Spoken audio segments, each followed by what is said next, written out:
ሰላም ጤና ይስጥልን ውድ ሪፖርተር ተከታታዮች የሰዓቱን ዜናዎች ቀጥዬ አሰማችኋለሁ። ለጉብኝት የመጣው ልዑል በነፃነት ተንቀሳቅሶ የጉብኝት ጊዜውን ማሳለፍ ፈልጓል። ጥሬ ገንዘብ የመያዝ ስጋቱ፣ የክፍያ መንገዶቹ አለመመቸት አሳስቦታል። የሲቢኢ ቱሪስት ካርድ ሁሉንም ያቀላል። የትኛውም ሀገር ጥሬ ገንዘብ በእጅ ይዞ ከመንቀሳቀስ በቀላሉ ዶላሮን በካርድ ያዙ።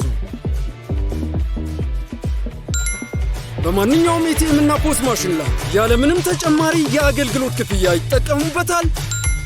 ከሀገር ቢወጡም እንደ ልብ ያገለግላል። ሲቢኢ ቱሪስት ካርዱ እግሩ አዲስ አበባን እንደረገጠ ከኢትዮጵያ ንግድ ባንክ ኤርፖርት ቅርንጫፍና ከተርሚናል ቅርንጫፍ ወስደው ቆይታውን ያሳምሩ። የኢትዮጵያ ንግድ ባንክ ሁሌም የሚተማመኑበት ባንክ።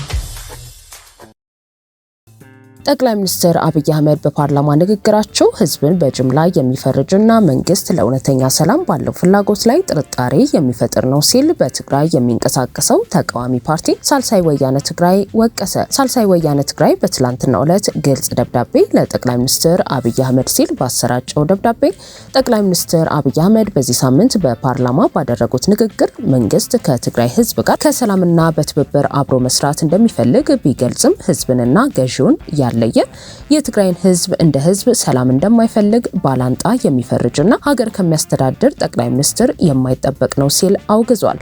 የጠቅላይ ሚኒስትሩ ገለጻዎች ለእውነተኛ ሰላም ዝግጁነት እንደሌለ የሚያስጠረጥር ነው ያለው ፓርቲው መንግስት አንገብጋቢ የትግራይ ህዝብ ጥያቄዎችን ከህወሓት ጋር በተፈጠረው አለመግባባት ሰበብ ለማስተናገድም ሆነ ለመፍታት ፈቃደኛ እንዳልሆነም ያመለክታል ብሏል። ፓርቲው በትግራይ ላለው ሁኔታ የመንግስት ተጠያቂነቶችን በደብዳቤው የዘረዘረ ሲሆን እንደ ባንክ፣ ደሞዝ፣ ነዳጅና ሌሎች መሰረታዊ ሸቀጦች ላይ እቀባ በመጣል የፖለቲካ ጫና መፍጠር፣ የትግራይ አስተዳደራዊ ወሰኖችና ተፈናቃዮች አለመመለስ፣ እንቅፋት የሆኑ ህገወጥ የሲቪልና የጸጥታ መዋቅሮች አለመፍረስና የመከላከያ ሰራዊት የሚደግፋቸው የተከዜ ዘብ ታጣቂ ኃይሎች መቋቋማቸው፣ የመከላከያ ጦር በተቆጣጠራቸው የምዕራብ፣ ሰሜን ምዕራብና ደቡብ ትግራይ ቦታዎች ተደጋጋሚ ህገ መንግስታዊ ወሰን የሚጻረሩ ሰልፎች፣ ህዝብን ከህዝብ ለማጋጨት ያለሙ አደገኛ ቅስቀሳዎች በመንግስት አነሳሽነት በተደጋጋሚ መፈጸማቸው፣ በይገባኛል ጥያቄዎች ሽፋን የቀጠሉት መዋቅሮችና ግለሰቦች በቀጥታ በፌደራል መንግስት የሚደገፉ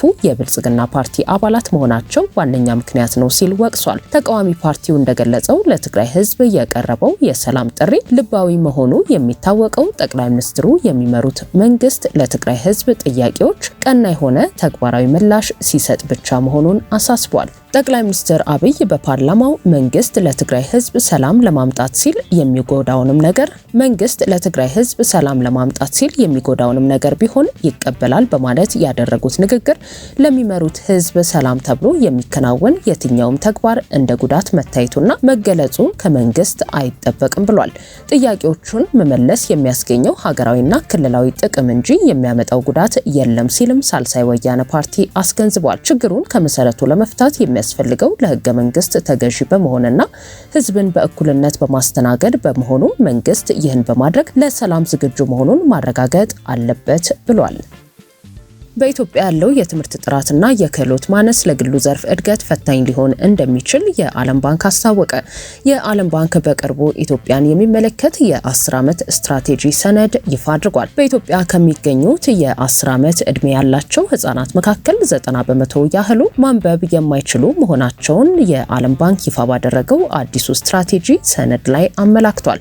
የከፍተኛ የትምህርት ጥራት ማነስ ኢትዮጵያ በቀጠናው ዝቅተኛ የክህሎት ደረጃ ካላቸው የሰው ኃይል ተርታ እንድትሰለፍ ማድረጉን የገለጸ ሲሆን ይህም በቀጣዮቹ ዓመታት ለሚታቀደው የግል ዘርፍ መር የኢኮኖሚ ሽግግር ትልቅ ማነቆ እንደሚሆን አመልክቷል። የዓለም ባንክ ከ2027 እስከ 2036 ያለውን የ10 ዓመት የአጋርነት ማዕቀፍ ይፋ ያደረገ ሲሆን ሰነዱ በዋናነት ትኩረቱን በየዓመቱ ወደ ስራ ገበያው ለሚቀላቀሉ ወጣቶች የስራ ዕድል መፍጠር ላይ አድርጓል። ሆኖም በኢትዮጵያ ያለው የትምህርት ጥራትና የክህሎት ማነስ ግን እቅዱ እንዳይሳካ እንቅፋት መሆኑን አስምሮበታል። ባንኩ ይህንን ሰፊ የክህሎት ማነቆ ለመቅረፍ በቀጣዮቹ 10 ዓመታት ውስጥ በሚያደርገው ድጋፍ ላይ ከፍተኛ የስትራቴጂ ለውጥ እንደሚያደርግ የጠቆመ ሲሆን በዚህም መሰረት ከፍተኛ የትምህርት ተቋማትና ዩኒቨርሲቲዎችን ከማስፋፋት ይልቅ ትኩረቱን ሙሉ በሙሉ ወደ ትምህርት ጥራት ማሻሻል፣ የቴክኒክና ሙያ ስልጠናዎች፣ የተግባር ልምምድና ከኢንዱስትሪው ዘርፍ ፍላጎት ጋር የተያዙ የአጭር ጊዜ ስልጠናዎች ለሚደረጉ ድጋፎች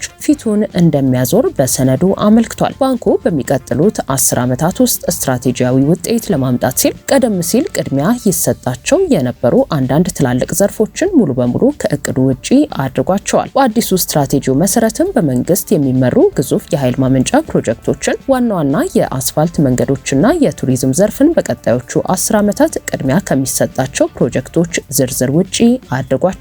የቱሪዝም ዘርፉን በሚመለከት በሀገሪቱ ያለው የጸጥታና የመሰረተ ልማት ሁኔታ ሙሉ በሙሉ እስከሚሻሻል ድረስ በጊዜያዊነት ትኩረት ከማይሰጣቸው ዘርፎች መካከል በመሆኑ ከዝርዝሩ እንዲወጣ የተደረገ ሲሆን የከተማ አውራ ጎዳናዎችን የመገንባት እቅድም በተመሳሳይ መልኩ የገጠር መንገዶችን ወደ ማስፋፋት ዞሯል። ባንኩ ለቀጣዮቹ 10 ዓመታት ዋነኛ ያላቸውን እቅዶች ያስቀመጠ ሲሆን ከኃይል ማመንጨት ወደ ማስተላለፊያ መስመር ጥራት፣ አዳዲስ ማመንጫዎችን ከመገንባት ይልቅ አሁን ያለውን የኤሌክትሪክ መስመር ዝርጋታ ማስተካከል፣ የኃይል መቆራረጥን መቀነስና በሚሊዮኖች ለሚቆጠር ሕዝብ የኤሌክትሪክ ተደራሽነትን አስተማማኝ ማድረግ የሚሉት ይገኙበታል። በተጨማሪም የግብርና ማቀነባበሪያ፣ የሀገር ውስጥ የመድኃኒት ምርትን በፖሊሲ ማሻሻያና በፋይናንስ አቅርቦት መደገፍ እንዲሁም ተመጣጣኝ የቤት ግንባታዎችን እንደ ማህበራዊ ኃላፊነት ብቻ ሳይሆን ዝቅተኛ ክህሎት ያላቸውን በርካታ ወጣቶች በፍጥነት ወደ ስራ ለማስገባት ጭምር መጠቀም እንደሚገባ በእቅዶቹ ዝርዝር ውስጥ አካቷል። የዓለም ባንክ አዲሱ የአጋርነት ስትራቴጂ ከኢትዮጵያ የሀገር በቀል የኢኮኖሚ ማሻሻያና እንደ አውሮፓውያኑ አቆጣጠር ከ2021 እስከ 2030 ካለው የ10 ዓመቱ የልማት እቅድ ጋር የተጣጣመ እንደሆነ ጠቅሶ በቀጣዮቹ 10 ዓመታት የግል ዘርፉን ምርታማነት ለማሳደግና ኢኮኖሚውን የግል ኢንዱስትሪ መር ለማድረግ የሰው ኃይል ክህሎትን ማሻሻል ዋነኛው አማራጭ እንደሆነ በሰነዱ አመላክቷል።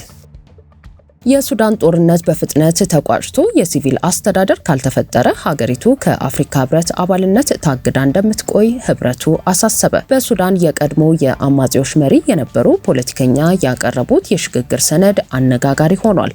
የሱዳን ሉዓላዊ ምክር ቤት ሊቀመንበርና የጦር ኃይሎች አዛዥ ጀነራል አብዱልፈታህ አልቡርሃን ከአፍሪካ ህብረት መልእክተኛ መሐመድ ቤላይሽ ጋር በካርቱም ባደረጉት ውይይት በአፍሪካ ህብረትና በሱዳን መካከል ያለውን ግንኙነት ለማደስና በጦርነቱ ሳቢያ የተዘጋውን በካርቱም የሚገኝ የህብረቱን የጉዳይ አስፈጻሚ ቢሮ በአጭር ጊዜ ውስጥ ለመክፈት በሚቻልበት ሁኔታ ላይ ተነጋግረዋል። የአፍሪካ ህብረት በሱዳን ዘላቂ ሰላም ለማውረድ የተኩስ አቁም ስምምነት መደረስና ሁሉንም ኃይሎች ያካተተ ብሔራዊ የፖለቲካ ውይይት መጀመር ወሳኝ መሆኑን የገለጸ ሲሆን እንደ አውሮፓውያኑ አቆጣጠር ከ2021 ጀምሮ ታግዶ የቆየው የሱዳን የአፍሪካ ህብረት አባልነት እንዲመለስ ሀገሪቱ በሲቪል የሚመራ መንግስት ማቋቋም እንዳለባት ህብረቱ በድጋሚ አሳስቧል። የቀድሞ የአማጺ ቡድን አዛዥና የአሁኑ የሱዳን የሽግግር መንግስት ምክትል ሊቀመንበር የሆኑት ማሌክ አጋር የሱዳን የእርስ በርስ ጦርነትን ለማቆምና ወደ ዲሞክራሲያዊ ሲቪል አስተዳደር ለመሸጋገር የሚያስችል የብሔራዊ ውይይት እቅድ አቅርበዋል። ይሁን እንጂ ምክረ ሀሳቡ መንግስታዊ ያልሆኑ ታጣቂ ቡድኖችን መበተን፣ የጦር መሳሪያ ይዞታ በሀገር መከላከያ ሰራዊት ማለትም በሱዳን ጦር ኃይሎች እጅ ብቻ እንዲሆን ማድረግና በሱዳን የውስጥ ጉዳይ ጣልቃ የሚገቡ የውጭ አካላትን በተለይም የተባበሩት አረብ ኤምሬትስ ለሱዳን ፈጥኖ ደራሽ ኃይሎች የምታደርገውን ድጋፍ ጨምሮ በግልጽ ማስቆም የሚሉት ሀሳቦች በገለልተኛ አካላት ተቀባይነት እያገኙ ቢሆንም በተፋላሚ ወገኖች በተለይም ዳጋሎ በሚመሩት ኃይል ተቀባይነት እንደማያገኝ እየተገመተ ነው። በሱዳን ጦር ኃይልና በፈጥኖ ደራሽ ኃይሉ መካከል የሚደረገው ድርድር በዚህ ሂደት ካልታገዘ ውጤት አይኖረውም ያሉት ፖለቲከኛው ከዚህ ቀደም የተደረጉ በርካታ የሰላም ጥረቶች ባልተሳኩበት ወቅት የቀረበው እቅዳቸው የሱዳን ቀውስ በራሳቸው በሱዳናውያን እንዲፈታ ለማድረግ ተስፋ የሰጠ ሆኗል። ውድ ሪፖርተር ተከታታዮች የሰዓቱ ዜናዎቻችን እነዚህ ነበሩ። ስላደመጣችሁን ከልብ እናመሰግናለን።